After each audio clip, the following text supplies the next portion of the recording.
बिस्मिल्लाहिर्रहमानिर्रहीम। अस्सलाम वालेकुम फ्रेंड्स, मैं हूं आपका दोस्त और होस्ट नुमान अली और आप देख रहे हैं doctor Numan Ali Hamza YouTube channel.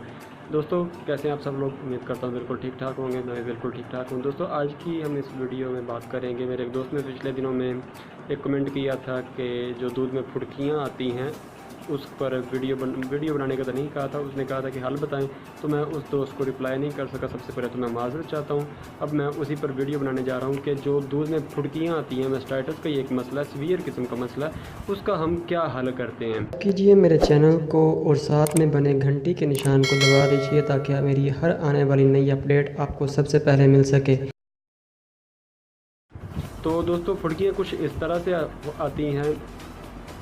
आप जब थन से दूध निकालते हैं तो दूध की जगह पर दूध के क्लॉट आना शुरू हो जाते हैं, दूध के लोथड़े आना शुरू हो जाते हैं और बाज़ औक़ात छिछड़े वगैरह भी आना शुरू हो जाते हैं, चर्बी वगैरह आती है और बाज़ औक़ात खून के लोथड़े भी आते हैं। तो दोस्तों सबसे पहले तो मैं आपको ये बता दूं कि सबसे बेस्ट तरीक़ाकार जो है इसके इलाज का वो है कि आप इंट्रा मेमरी जानवर को कोई भी मेडिसन दें। बहुत सारी ट्यूब्स आ जाती हैं इंट्रा मेमरी, वो आप इस्तेमाल करवाएंगे तो आपको बहुत अच्छा रिज़ल्ट मिलेगा। तो दोस्तों इसका जो हमारे प्रैक्टिशनर हजरात इसका इलाज करते हैं वो मैं आपको बता देता हूँ। ज़्यादातर जो इसमें साल्ट इस्तेमाल किया जाता है वो अमोक्सिसिलिन है। सबसे ज़्यादा अमोक्सिसिलिन का रिज़ल्ट मिलता है जो फुड़कियों वाली मैस्टाइटिस होती है, जिसमें दूध के लोथड़े बनकर आते हैं, दूध के क्लॉट बन के आते हैं, दूध जम कर आता है। उसका जो सबसे बेहतर इलाज और सबसे ज़्यादा इस्तेमाल होने वाली जो मेडिसिन है वो अमोक्सिसिलिन जो है साल्ट, ये इस्तेमाल किया जाता है।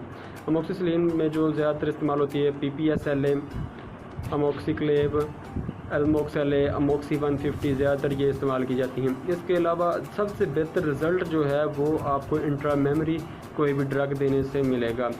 तो उसके लिए आप इंट्रा मेमरी ट्यूब यूज़ कर सकते हैं, काफ़ी नामों से आती हैं, अमोक्सिसिलिन भी है और इसके अलावा एक टेट्रा डेल्टा नाम से आ रही है जो कि बहुत अच्छा रिज़ल्ट है, जिसका आप वो इस्तेमाल करवा सकते हैं और अपने जानवर को बचा सकते हैं। इसके अलावा दोस्तों इसका एक देसी तरीक़ाकार भी है। इसका हल है वो कुछ इस तरह है कि आप या तो मक्खन जो होता है उसमें लहसुन जो होता है वो आप इस्तेमाल करवा के लहसुन पीस कर मक्खन में मिलाकर आप इस्तेमाल करवा सकते हैं, या फिर आप लहसुन की खीर बनाकर भी अपने जानवर को इस्तेमाल करवा सकते हैं। अगर आप लहसुन मक्खन में मिलाकर इस्तेमाल करवाना चाहते हैं तो 1.5 पाव आपका मक्खन होना चाहिए और आध पाव आपका लहसुन होना चाहिए। ये आप मिलाकर जानवर को गुड़ वगैरह में मिलाकर इस्तेमाल करवा सकते हैं। और इसके अलावा जो दूसरा तरीक़ाकार है लहसुन की खीर बनाने का, उसमें आध पाव लहसुन हो, 1 पाव चीनी और तकरीबन 1 लीटर से 1.5 लीटर तक आपका दूध हो और अच्छी तरह से उसको पका कर अपने जानवर को पिलाएं। इंशाल्लाह आपका जानवर बिल्कुल ठीक ठाक हो जाएगा। दोस्तों उम्मीद करता हूँ मेरी आज की ये वीडियो आपको अच्छी लगी होगी, तो लाइक कीजिएगा, कमेंट करके बताइएगा और अपना और अपने घर वालों का और अपने जानवरों का ख्याल रखिएगा। अल्लाह हाफ़िज़।